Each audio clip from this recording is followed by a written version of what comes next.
안녕하세요. 책 속에 길이 있다. 책 읽어주는 별쌤입니다. 월요일에는 장영희 교수님의 내 생의 단 한 번에서 사랑합니다 라는 에피소드를 읽어드렸어요. 오늘은 미안합니다 라는 에피소드입니다. 우리가 살아가면서 약간 조금 상대방에게 미안한 일을 했는데도 미처 그 말을 표현하기가 체면 때문에 아니면 조금 지는 것 같아서 이런 감정 상태로 그 말을 표현하지 못할 경우가 있는데요. 정말로 내가 실수하거나 잘못했을 때 그 미안하다는 그 말 한마디면 상대방의 감정도 눈 녹듯 녹는데 참 그 말을 표현하지 않으면 그 관계가 굉장히 안 좋고 상대방에게 상처가 될 수도 있고 관계가 불편한 사이가 될 수도 있습니다. 이제 이 미안합니다라는 이 글을 읽고 여러분도 일상생활 중에서 자연스럽게 표현할 수 있는 계기가 됐으면 합니다. 미안합니다. 서양 사람들에 비해 우리나라 사람들에게 단연코 인색한 말이 있다면 아마도 고맙다는 말과 미안하다는 말일 것이다.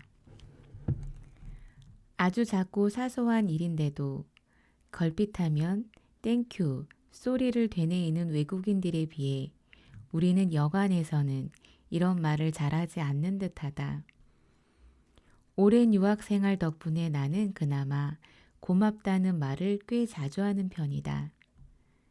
조교나 학생들이 심부름을 해주거나 시중을 들어주면 곧잘 고마워라는 말을 하곤 한다. 그러나 이에 비해 미안해라는 말은 여간 어렵지 않다.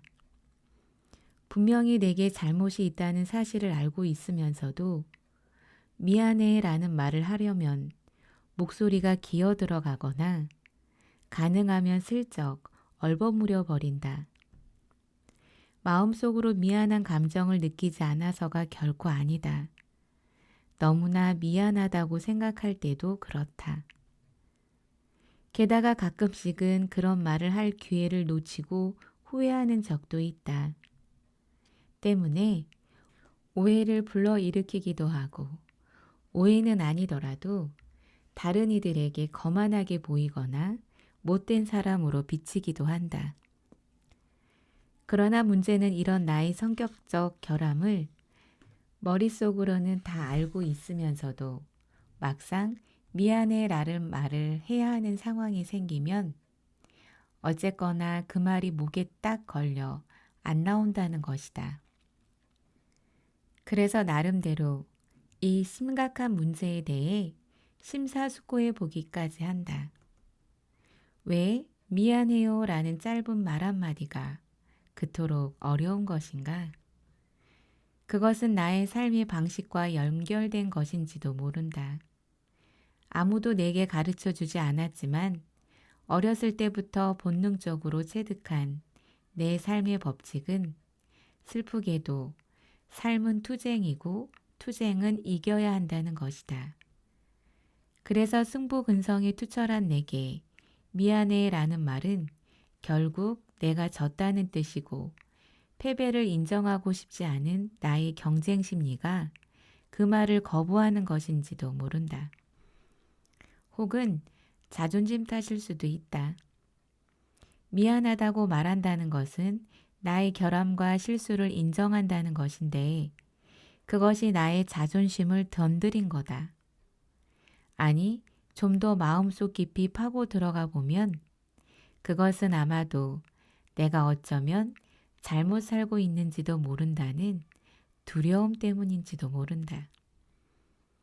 왜 애당초 남에게 사과할 일을 했으며 그것도 예견 못했다는 것은 지독한 오판이기 때문이다.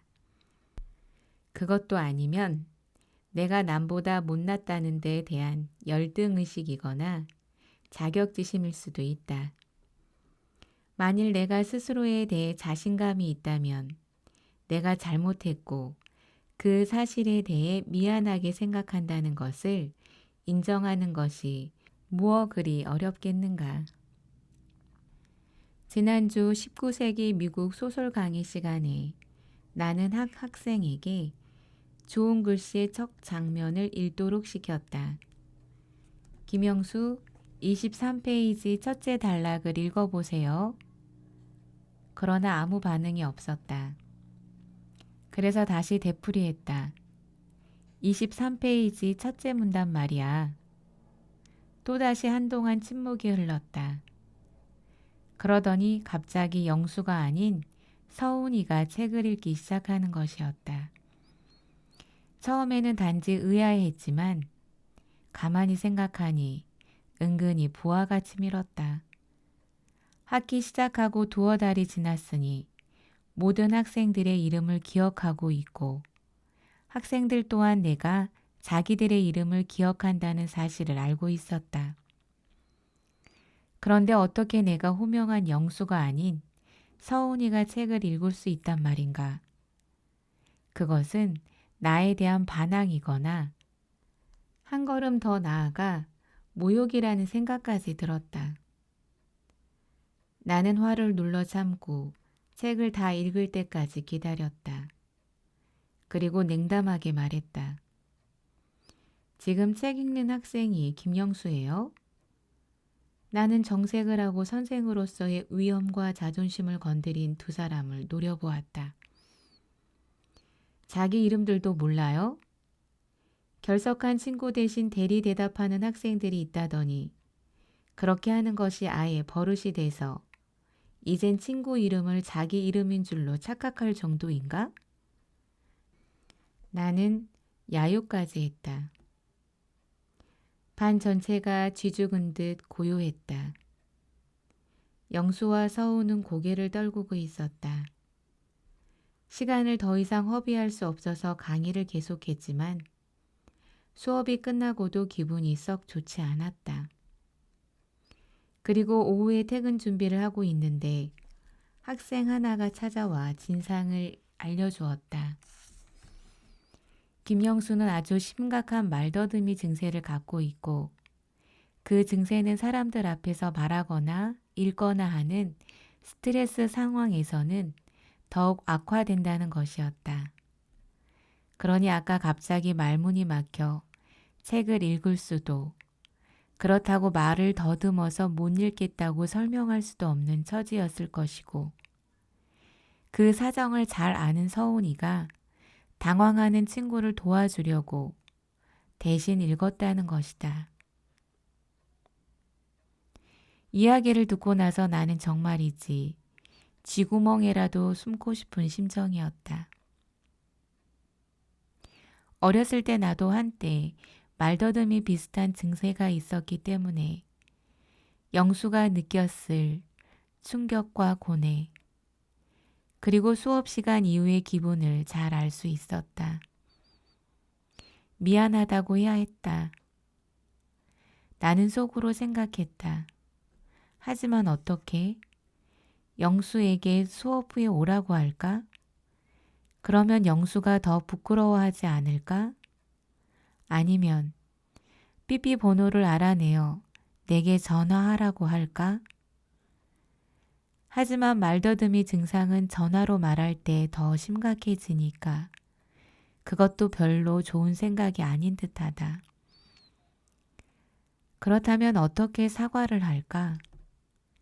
이런저런 궁리를 하다가 가만히 생각해 보니 정말로 내가 사과해야 하는 상황인가에 대해 의구심이 일어났다.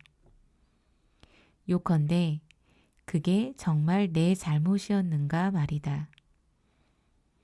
영수에게 그런 문제가 있다는 것을 나는 모르지 않았는가? 학기 시작할 때 미리 자기에게 이러이러한 문제가 있으니 호명하지 말아달라고 한마디라도 해줬으면 어련히 알아서 했을까 말이다. 게다가 선생 체면에 학생에게 그런 말을 했다고 해서 사과할 필요까지 있겠는가? 그리고 지금쯤은 영수도 다 잊어버리고 있을지도 모르는데 괜히 사과해서 오히려 긁어 부스럼이 될 수도 있다. 영수에게 미안해라고 말할 필요가 없을 만한 온갖 구실들을 발견하고 나니 그제야 마음이 편해졌고 오히려 사과하려고 생각했던 내가 어리석게까지 여겨졌다. 그리고 이 바쁜 와중에 그런 생각까지 하고 있다니 쓸데없는 시간 낭비라고 결론 짓고 그냥 잊어버렸다. 하지만 오늘 나는 미안합니다 라는 말, 아니 그 말의 위력에 대해서 다시 생각해 봐야만 했다. 저녁 때 아버지가 오피스텔에 있는 나를 데리러 차를 갖고 오셨다. 아버지와 내가 공동으로 집필하고 있는 고등학교 영어 교과서를 위해 출판사에서 얻어준 오피스텔인데 나는 주말에 그곳에서 일하곤 한다. 아버지와 만나기로 한 약속 시간보다 조금 늦게 나갔는데 건물 뒤편에 있는 주차장 경비원이 아버지에게 현관 가까이에 차를 댔다고 소리를 지르고 있었다. 아버지는 계속 허리를 굽히면서 사과하고 계셨다. 미안합니다. 잠깐만 있을 겁니다. 제가 기다리고 있는 사람이 곧 올 겁니다. 그러나 아버지 연세쯤 되어 보이는 경비원은 심하게 아버지를 힐책하였다. 아, 글쎄 기다리려면 저기 주차장 안에 차를 대고 기다리란 말이에요. 왜 하필이면 현관 앞에 차를 대냐고요. 미안합니다. 조금만. 아버지는 계속 미안합니다를 반복하고 계셨다. 물론 차를 현관 근처에 대는 것은 금지되어 있지만 경비원에게 머리를 조아리는 아버지의 모습을 보자 너무 자존심 상하고 화가 나서 나는 경비원을 한번 힐끗 쳐다보고는 차에 올라탔다. 경비원은 잠시 나와 목발을 번갈아 가며 쳐다보았다. 그리고는 아버지에게 깊이 머리를 숙이더니 아이쿠 정말 죄송합니다. 왜 이분을 기다리고 있다고 말씀해 주시지 그러셨어요. 만약 그랬다면 아무 말도 하지 않았을 텐데요.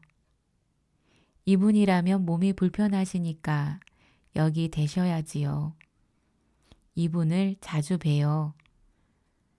말을 하는 와중에도 그는 중간중간 미안합니다, 죄송합니다 라는 말을 여러 번 되풀이했다. 아버지는 또 아버지대로 괜찮습니다. 제가 잘못한 건데요. 죄송합니다 라고 사과했고 두 사람은 서로에게 인사하고 헤어졌다. 차가 떠날 때 경비원은 손까지 흔들며 우리들을 배웅해 주었다. 얼마나 아름다운 결말인가. 서로 얼굴 붉히고 마음 상하고 헤어졌을 수도 있는 일이지만 두 사람 모두 기꺼이 미안합니다 하고 사과를 했기 때문에 결과는 해피엔딩이었다. 아마도 나라면 아버지처럼 사과하는 대신 금방 간다는데 왜 그러세요? 그렇게 융통성이 없으세요? 하면서 얼굴을 찌푸렸을 것이고 경비원도 사과하는 대신 그래도 원칙은 원칙이지.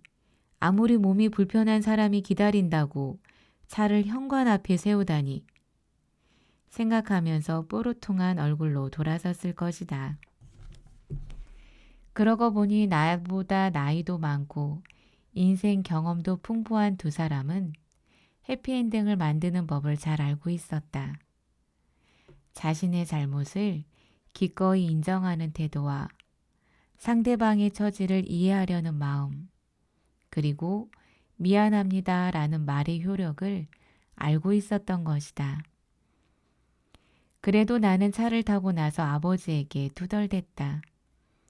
아버지, 왜 그런 사람한테까지 허리를 굽히고 그래? 채신 없어 보이잖아. 그러자 아버지가 의아한 표정으로 말씀하셨다. 채신? 원? 잘못한 거 사과하는데 채신은 무슨 채신이야? 문득 영수의 얼굴이 떠올랐다. 잘못한 거 사과하는데 선생 체면은 무슨 선생 체면? 수업 중에 내가 한 말 때문에 영수가 아직도 상심해 있을지도 모른다. 내일은 수업 끝나고 정식으로 사과해야지. 예, 영수야. 지난번엔 미안했어. 수업 중에 있는 거 시키지 말라고 말해주지 그랬니? 모르고 그런 거니 용서해 줄 거지?